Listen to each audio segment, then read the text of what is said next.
آیا حضور علیہ الصلوۃ والسلام نے انت صاحبی فی الغار و صاحبی علی الحوض، اے ابو بکر تم غار میں بھی میرے ساتھی ہو اور حوض کوثر میں بھی میرے ساتھی ہو۔ اور آقا کریم علیہ الصلوۃ والسلام نے یہ بھی ارشاد فرمایا سب سے زیادہ جس نے میرے اوپر احسانات کیے ہیں وہ ابو بکر ہے۔ حضور نے فرمایا کسی کے مال نے مجھے اتنا نفع نہیں دیا جتنا ابو بکر کے مال نے دیا، جتنا ابو بکر کے مال نے دین کو، اسلام کو، میرے کاز کو نفع دیا ہے، میرے حضور نے فرمایا اتنا کسی کے مال نے نفع نہیں دیا۔ اللہ اکبر۔ فبکا ابو بکر، تو جب یہ بات حضور نے کہی تو ابو بکر رونے لگے۔ وقال ما انا ومالی الا لکا، حضور میں بھی آپ کا ہوں، مال بھی آپ کا ہے۔ اللہ اکبر۔ حضرت ابو بکر صدیق رضی اللہ تعالی عنہ نے حضور علیہ الصلوۃ والسلام کے ساتھ جو محبتوں کا ذکر کیا، اور پھر آقا کریم علیہ الصلوۃ والسلام نے ان کا جو اختصاص فرمایا، ایک خاتون آئی اور اس نے حضور سے کوئی مسئلہ پوچھا تو آقا کریم نے فرمایا پھر آ جانا۔ تو اس نے کہا اگر میں پھر آؤں اور آپ نہ ملیں، اس کا مطلب یہ تھا کہ آپ اس دنیا سے کوچ کر گئے ہوں، تو فرمایا میں نہیں ملوں گا، ابو بکر تو ملے گا نا۔ تو علماء نے کہا یہ خلافت کی طرف اشارہ ہے۔ حضرت ابو بکر صدیق رضی اللہ تعالیٰ عنہ سے بہت زیادہ حضور پیار کرتے تھے، اور آقا کریم علیہ الصلوۃ والسلام نے اپنی زندگی میں 3 دن ان کو مصلی پہ کھڑا کیا ایام مرض میں، پھر 17 نمازیں حضور کی موجودگی میں حضرت ابو بکر صدیق نے پڑھائیں، پھر حضور کا وصال ہو گیا، اور یہ دردناک لمحے تھے حضور کے وصال کے۔ اللہ اکبر۔ صحابہ کے کلیجے جل گئے۔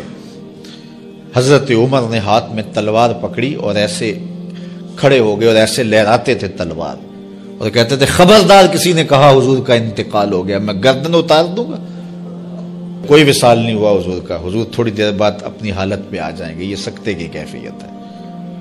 حضرت زید بن عبداللہ کے بیٹے نے جا کے کہا ابا جی حضور کا انتقال ہو گیا، تو انہوں نے باغ میں پانی دے رہے تھے، سب کام چھوڑ دیا، ہاتھ اٹھائے گا اللہم اذہب بصری حتی لا ارا بعد حبیبی محمد احدا، اے اللہ مجھے اندھا کر دے، آنکھوں کے دیے اس لیے روشن تھے کہ تیرے محبوب کو دیکھوں، جب حضور چلے گئے ہیں تو میں نے یہ چراغ کیا کرنے ہیں، بجھا دے ان چراغوں کو۔ تو کیا کیفیت تھی۔ حضرت فاطمہ بول رہی ہیں صبت علیہ مصائب لو انہا صبت علی الایام سرنا لیالیا، میرے اوپر وہ مصیبتیں ٹوٹی ہیں اگر یہ دنوں پہ ٹوٹ پڑتی تو دن کالی راتیں بن جاتے۔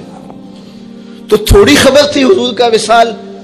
اچھا جب یہ کیفیت تھی صحابہ کی اس نازک موقع پہ، چونکہ منافق اندر ہی ہوتے ہیں، تو منافقوں نے ایک کھیل کھیلا، وہ صحابہ میں پھیل گئے اور کہنے لگے واہ واہ حضور کے دم سے رونقیں تھیں، مسجدیں آباد تھیں، سجدے تھے، قرآن کی تلاوت تھی، اب کس نے نماز پڑھنی ہے میاں، اب کس نے روزہ رکھنا ہے، اب کس نے زکوٰۃ دینی ہے، اب کس نے حج کرنا ہے، ختم کہانی، یہ بات کرنی شروع کر دی۔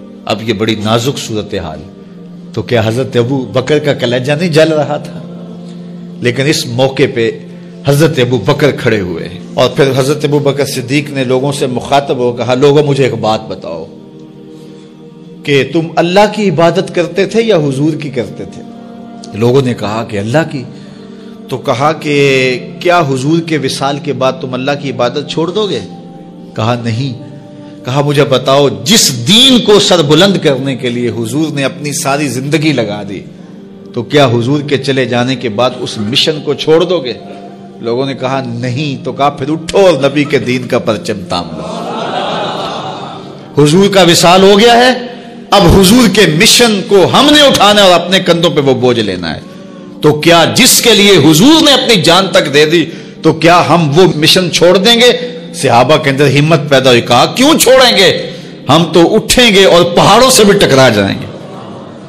تو یہ وہ موقع تھا جس موقع کو سنبھالا حضرت ابو بکر نے۔ منافق تو چال چل گئے تھے، صحابہ پر صدموں کے پہاڑ ٹوٹ رہے تھے، ساری ذریت اسلام ساری زندگی جو ہے وہ تعریفیں کرتی رہے، مدح و ستائش کرتی رہے، ابو بکر صدیق کا یہ حق نہیں ادا ہو سکتا۔